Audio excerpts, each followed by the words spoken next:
आपने बहुत सारे वीडियोज़ देखे कि ऑस्ट्रेलिया का जो पीआर है लेना कितना ईज़ी है, ऐसे बहुत सारे वीडियोज़ आपको इंस्टाग्राम या यूट्यूब पे मिल जाएँगे। बट कुछ चीज़ें हैं जो आपको पता होनी चाहिए कि कैसे अप्लाई करना है और क्या स्टेप्स इसमें इन्वॉल्व होते हैं। पहला है ऑक्यूपेशन लिस्ट, तो आपकी जो ऑक्यूपेशन है वो उसकी लिस्ट में होना चाहिए, तभी आप आगे अप्लाई कर सकते हो। फॉर एग्ज़ाम्पल मेरा था मैकेनिकल इंजीनियर।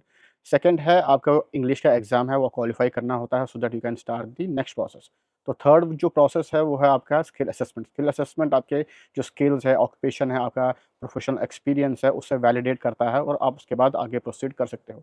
अब स्किल असेसमेंट में इंपॉर्टेंट क्या चीज़ है? Roles and responsibilities letter. आपने क्या काम किया? फॉर एग्ज़ाम्पल मैकेनिकल इंजीनियर था, तो मैं किस डोमेन में काम कर रहा था? मेरे स्किल्स क्या थी? Day to day roles and responsibilities क्या थी? ये आपको एम्प्लॉयर देता है। प्रीवियस एम्प्लॉयर आपको ईज़िली देगा, बट जो प्रेज़ेंट एम्प्लॉयर होगा उसको कैसे उनसे ये लेटर कैसे निकलवानी है, ये टोटली आप पे डिपेंड करता है, because he will ask lot of questions कि ये किस लिए चाहिए आपको। स्किल असेसमेंट में एक और जो इम्पोर्टेंट चीज़ है वो है आपके डॉक्यूमेंट्स, तो जैसे सैलरी स्लिप हो गई, आपका फॉर्म 26 एएस हो गया, आपके आईटीआर रिटर्न्स हो गए, आपका प्रोविडेंट फंड का जो बैंक जो बैलेंस होता है, जो पासबुक है वो आपके लगेगी। सो स्किल असेसमेंट में एक और इम्पोर्टेंट चीज़ है वो है कम्पटीशनल डेमोन्स्ट्रेशन रिपोर्ट, जिसको सीडीआर भी कहते हैं। तो ये बहुत ही इंपॉर्टेंट है। ये आपके 3 रिपोर्ट्स होती हैं लाइक थीसिस, जो आपके प्रोफेशनल एक्सपीरियंस को बताती है कि आपने क्या किया, आपने कौन से प्रोजेक्ट्स किए और उसको एक थीसिस की फॉर्म में देना होता है। अगर आपने कहीं से भी कॉपी किया, कहीं से भी कोई चीज़ ऐसी लगे कि ये ऑथेंटिक नहीं है, तो आपका पीआर का सफ़र वही ख़त्म हो जाएगा। तो स्किल असेसमेंट पॉजिटिव आती है, आपको एक लेटर मिलता है जिसके ऊपर आपकी प्रोफेशनल ऑक्यूपेशन दी होती है, एंड सेकंड आपको कितने साल के लिए उन्होंने वैलिडेट किया है वो आता है। फॉर एग्ज़ाम्पल आपका 10 साल का एक्सपीरियंस है,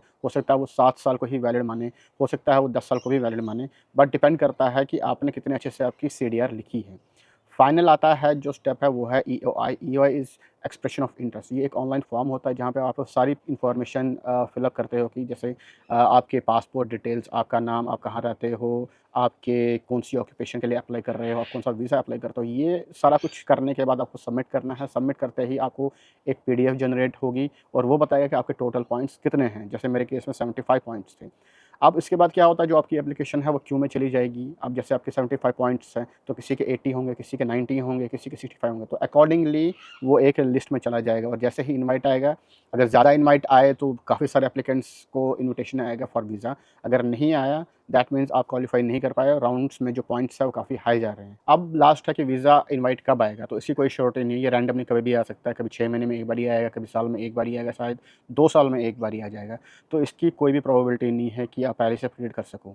तो ये था पूरा प्रोसेस जो मैंने बताया, ये हर किसी वीज़ा के लिए जो पीआर आपको देता है उसके लिए मैंडेटरी है। तो अदर वीडियोज़ को देख के ये मत समझना कि ऑस्ट्रेलिया का पीआर बहुत ईज़ी है। It is tough, but it is not impossible. So if you like the video, please follow this so that I can share further updates with you. Till then, take care.